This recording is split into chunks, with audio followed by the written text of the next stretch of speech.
So it's the morning of the last Tuesday in September in 2010, and I'm working as a bike courier in Montreal, and I'm determined to make it through the full day today, for the full day of work. It had actually never really been a problem before, but the day before that, I hadn't quite made it.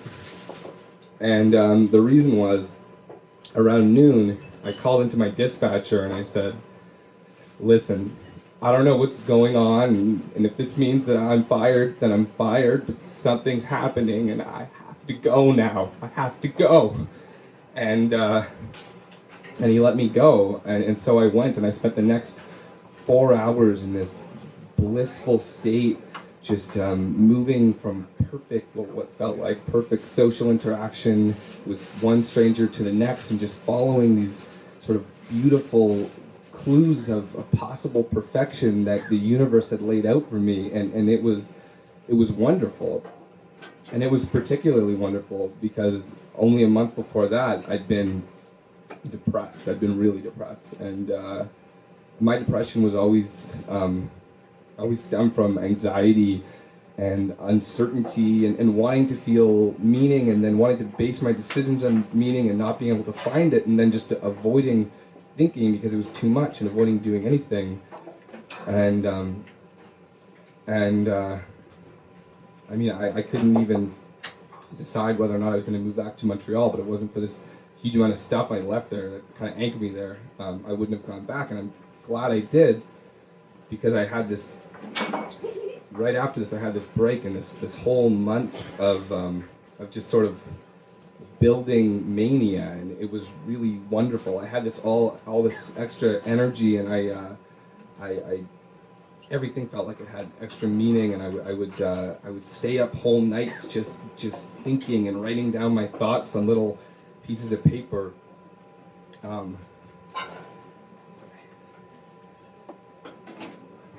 And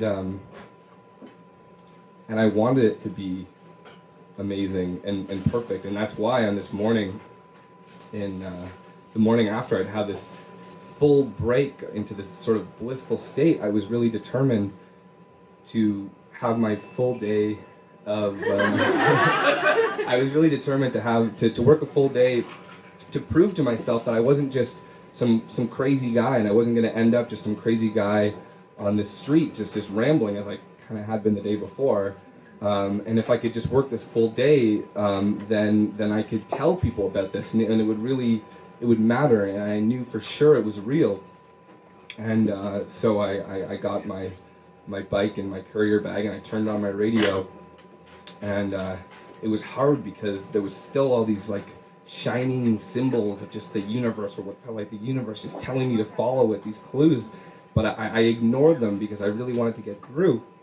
And I made it. I did the full 8 hours, and I held off from indulging in this feeling, and after work I biked to a friend's house, and then I indulged in the feeling.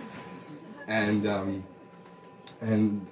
once I got to my friends, I really let my guards down, and all this feeling came rushing back, and there was this girl there who lives her whole life in this kind of manic existence, and I was talking to her, and she was really setting me off, and I got this idea that there was all this trapped energy inside my body, and I needed to stretch and work it out, and if I got it all unknotted, then finally energy would run through me, and I would transcend to a higher reality.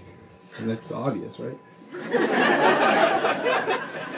And so I started, I stripped down to just my shorts. I started stretching all over my friend's house. And nobody knew what to do with me. There's all these people there, but I didn't care. I was just talking really fast and getting all these ideas. And there's a really big difference at this point. I didn't realize it at the time, but the day before, and really the month before, all this feeling had come through me in this way that I felt like it was the universe showing me something through me, but now it felt like, what can I do with my new superpower? And then I must have been special. And I had plans to meet this girl that I'd been seeing at my apartment, and as I'm biking to meet her, I remember that she's a masseuse. And of course, it makes sense now that she's going to give me this epic massage that's going to finally release all the built-up energy in my body, and I'll finally ascend to this higher level. And she can come with me if she wants, you know. She could be my Duchess of Crazy, First Lady of that shit. Anyway, so I go to meet her at my apartment, and when I get there, I've already got this agenda, and my first instinct is I've got to get her to feel the way I do, to think like me. And so I start fucking with her. I turn into this like cosmic jester character, and I start just saying all these riddles and contradictory statements because I want to just bend out her brain until it breaks and she can be free. And she didn't totally appreciate it. After about an hour and a half of me just getting crazier and crazier, she finally just had enough and left. And as she was leaving, I ran into my kitchen and I opened my fridge and I got this bag of kiwis, and I went onto my balcony and I threw the kiwis in her path so they exploded in front of her. I mean, because she was the one who told me to buy the kiwis. I still don't know what that meant. After that, I went back inside my room and I sat down, and just for a second, I came back to myself, and I was really freaked out, and I didn't know why I was doing this, and I felt really bad for freaking her out like that. But something told me I needed to keep going. And so I went out into the streets of Montreal. It's around 3 a.m. now, and this is Tuesday night. And I start trying to perform just miracles and these weird cosmic gesture acts, as if there's like a panel of people just watching, and eventually they'll pull me in and they'll say, "We really like the cut of You're Crazy. Welcome to Transcendent Reality." And at first what I was doing it wasn't so bad. I gave this guy the skateboard I had, and it was a really nice one too. And I walked down the street throwing confetti, and I started to feel like I could be anything to anyone. And when people looked at me, I was just this chameleon of consciousness, and I was just on the edge of reality, just about to tip over the other side.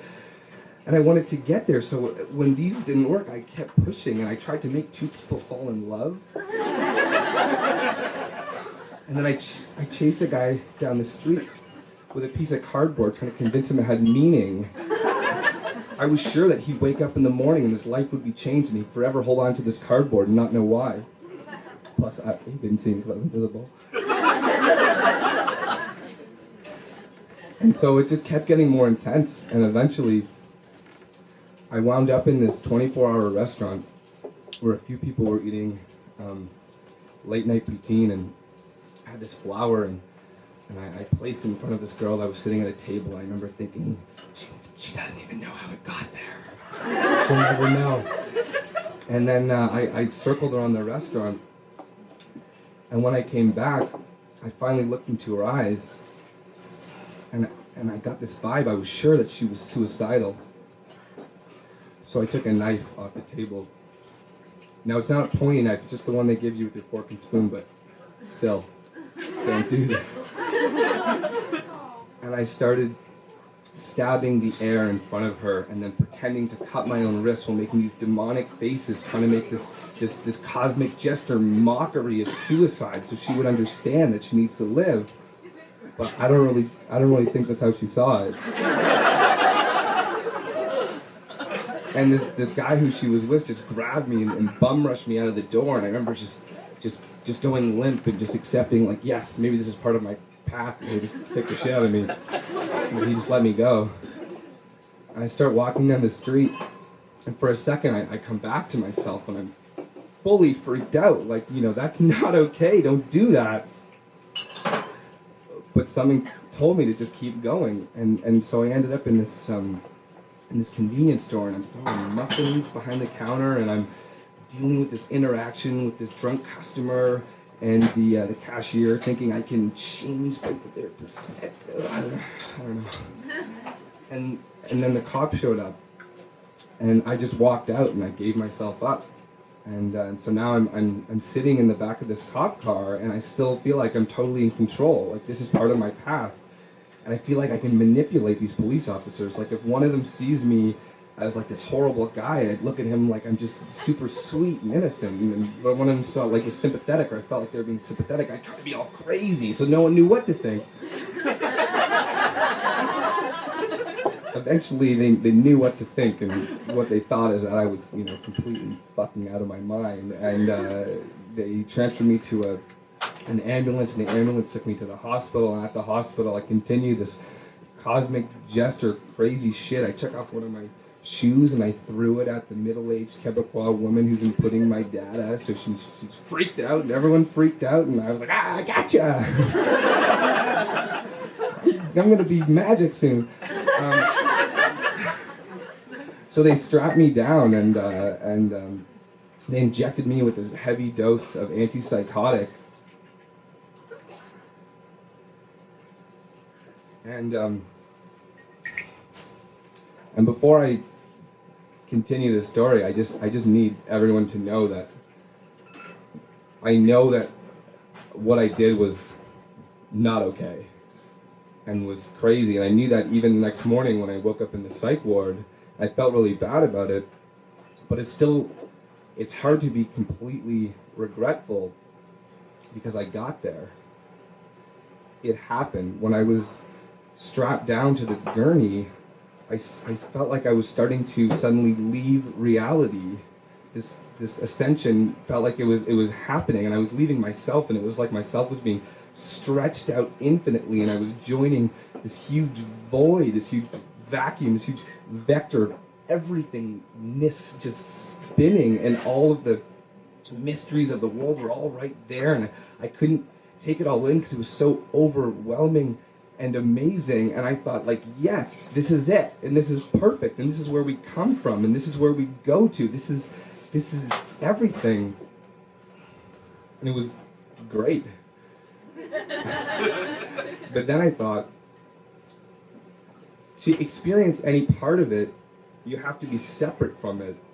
You have to be yourself. And I'm not done experiencing things, and I wanted to be myself. I wanted to come back to myself because I felt like I wasn't done yet. And so when I woke up in the psych ward the next morning, I was, had this fresh diagnosis of bipolar disorder, which is, pretty heavy. And I'm confined in this space, but I didn't really care because it had felt like the opposite of my feeling when I was depressed, of not being able to choose anything or decide, because I felt like I decided I wanted to be myself completely. And then after that, there was 2 more months of sort of weird mania where I was still sure I was onto something, and I was, freaking all of my friends and family out, and I was sure it was going to be like this forever, but it wasn't, because after that I dropped into just 4 months of the darkest, deepest depression I've ever experienced, that I felt like I was never going to come back from. And then it took 1.5 years after that to feel like I had any kind of normal again. Like I would start and then stop, and that really wasn't that long ago. I mean, my New Year's resolution for 2013 was literally just, don't be depressed. And it's been tough and this struggle, but there still was so much meaning in it, or it felt like there was so much meaning in it, even though I feel like it shouldn't be okay after all the bad stuff that's happened. And so I know I've got to keep trying to be normal, but to some degree, I still feel like I did on that Tuesday morning, and I'm just wondering how many hours I have to log of sane behavior before it's okay to see what happened to me as anything other than just crazy. Thank you.